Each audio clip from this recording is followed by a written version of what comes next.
Hey, what is going on, GCIO seniors? We are so excited for you guys being able to close one chapter of your lives and step into the next chapter of your life. That's why we're starting this thing called college prep. And for the next few weeks, we want to equip you and get you ready for college, because we already know there's a lot of you that already have expectations of what you're expecting college is going to be like. You have plans that you are excited about when it comes to college. You're looking forward to the campuses that you're going to be living in, the dorms that you're going to be staying in, the friends that you're going to be meeting, maybe that special friend that you're going to be meeting, which is going to be a little bit different for you in this next season, trying to date someone with 6 feet of distance. But the good news is there's going to be plenty of room for Jesus. Pastor jokes. Moving on. But hey, we seriously are super excited for you, and we want to set you guys up for success.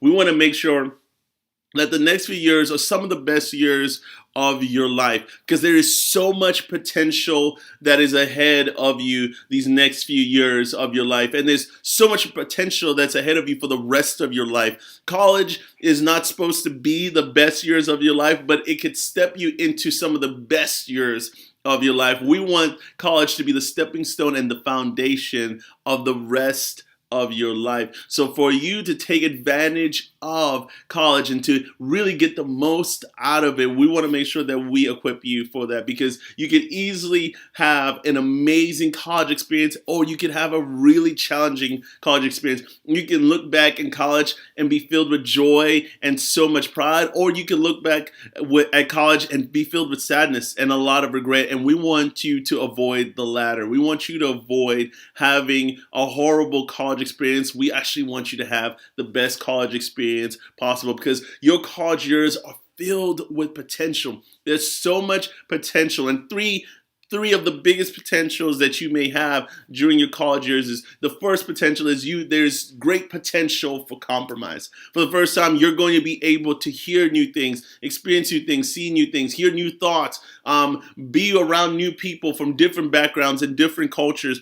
And it will allow you to kind of compromise on the things that you may not have experienced before. And some of the compromise are good, and some of the compromises are bad. We want you to compromise on systems and ways of doing things, but we don't want you to compromise on your values. And college years are some of the greatest years for compromise. Another thing that is a great potential during college is your college years are the greatest potential for growth.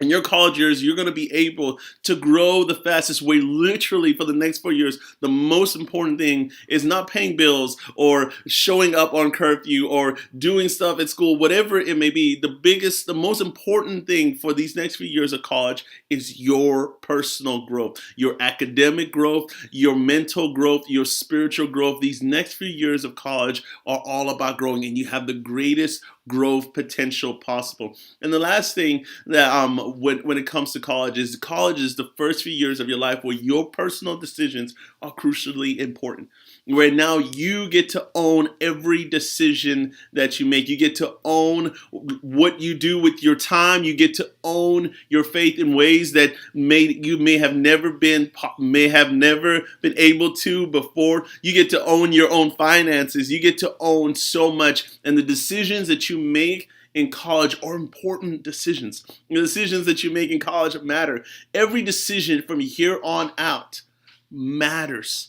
And not to say the decisions before didn't, but these decisions matter more than ever before, because now you are solely responsible for the decisions that you make. And we want you to make the best possible decisions. And the best way for you to make the best possible decisions for yourself is to have a vision for what you want your college years to be like.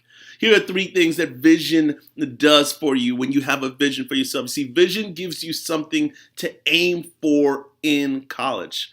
In 1 Corinthians 9, verse 24, it says, Do you not know that in a race all the runners run, but only one gets the prize? Run in such a way that you may win. See, there are going to be a lot of people that you're going to go to college with. And a lot of them are going to be running the same race that you're running, in the sense of they're going to be trying to run the college race. But here's the thing.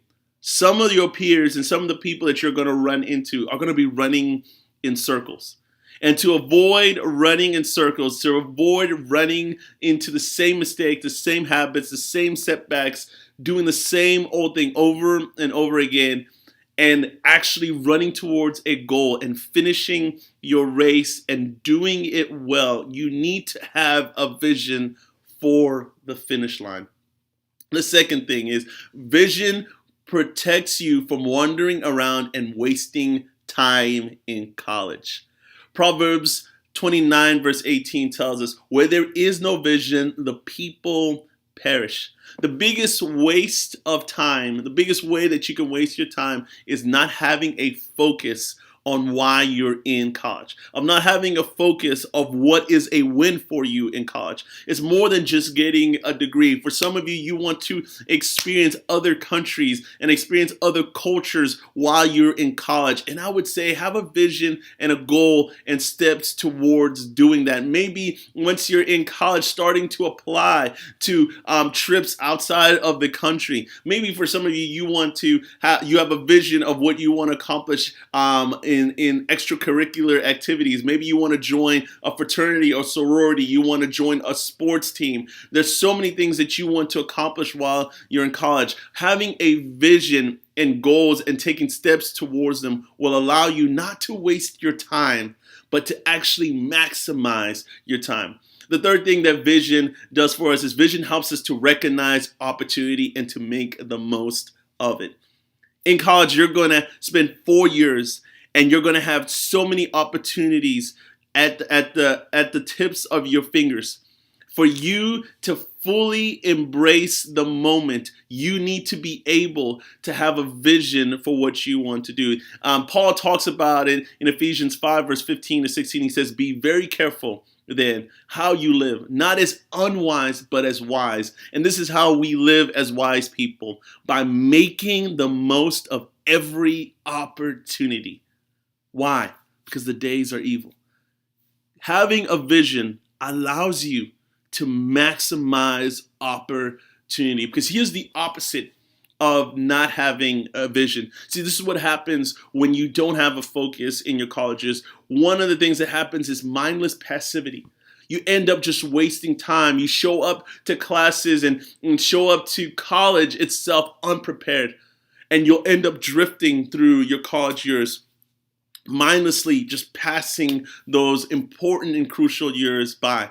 Another thing that happens when you don't have a vision for your college years is you end up in relational chaos. If you don't have a vision of who you want to run this race with, if you don't have a vision of the people you want to surround yourself with, if you don't have a vision of the goal you want to head with the type of people you want around you, you'll end up having relational chaos, which means you'll end up crossing moral boundaries with people that don't value the things that you value. You'll be easily swayed into wrong friendships, and you might end up even becoming isolated because you don't have a vision. Relational chaos can easily sink in. One of the toughest things and one of the most common things that happens is this next one right here, is academic sloppiness. A lot of the students that end up flunking out of college or not doing well in college is because they didn't have a vision for what mattered to them. They didn't have a vision of what they wanted to accomplish in those college years. And if you want to get the best grades possible, if you want to perform at the best of your ability, you need to have a vision of what that looks like for you. Another thing that is the opposite of having vision and is just part of the flow and the current of just going with the flow and not having a key in vision for your life is you develop ugly habits. See, the things that happen to you in these next 4 years of college may not end up staying in college, but they may end up carrying onto your next part of your life. They may end up being habits that you still have when you're in your mid-30s. They may end up being habits that you still have when you're married. They may end up being habits in your career. They may end up being habits when you're raising your kids, and you may end up passing on those habits to them. When you don't have a vision for your life in your college years, you end up developing ugly habits. And one of the most detrimental, and the fifth thing that I want to mention right here, is spiritual stagnance, a stagnant spiritual life. A stagnant spiritual life. If you don't have a vision of how you want to grow spiritually in your college years, you'll end up killing some of that spiritual part of yourself. It'll end up dwindling that spiritual part of yourself, and you'll end up going to college and not going to church till you end up graduating. You may miss out on an opportunity to grow spiritually if you don't have a vision for your life or don't have a vision for your spiritual growth while you are in college. So here's what I am encouraging you to do right now with your small group leaders, or maybe later on. You're now getting ready to go to college, so we think it's best for you to own your time, to own your fellowship time with your small group leaders, to kind of organize yourselves. You don't need to tell us when. You don't need to wait for us to tell you when to meet. But I think now is a season for you to be able to decide, hey, when you're gonna lead the way in gathering together and discussing some of these things. And these are the questions that we want you to discuss when you get together in your small groups, when you get together with your peers. The first question is this. 1, does college make you excited, nervous, or both? Why? What are you most and least prepared for in your opinion?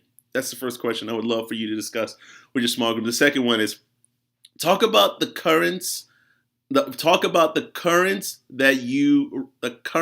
you ranked.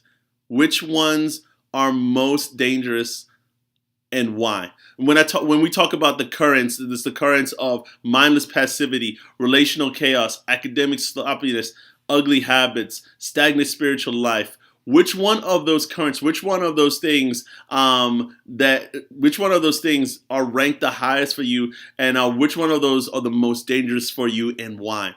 And then the last thing is this. Before you leave small group, write down 5 things that you want to be true of you in college. They can correlate to the currents we discuss if you want. This is the beginning of your vision for college. Have a few people share some of these things they wrote. So write down 5 things that you want to be true about you in your college years and discuss it with your small group. We hope that these next few weeks are beneficial for you. We hope that these next few weeks are encouraging and building and instill in you the tools so that you can step into your college years and make some of your college years the best years of your life.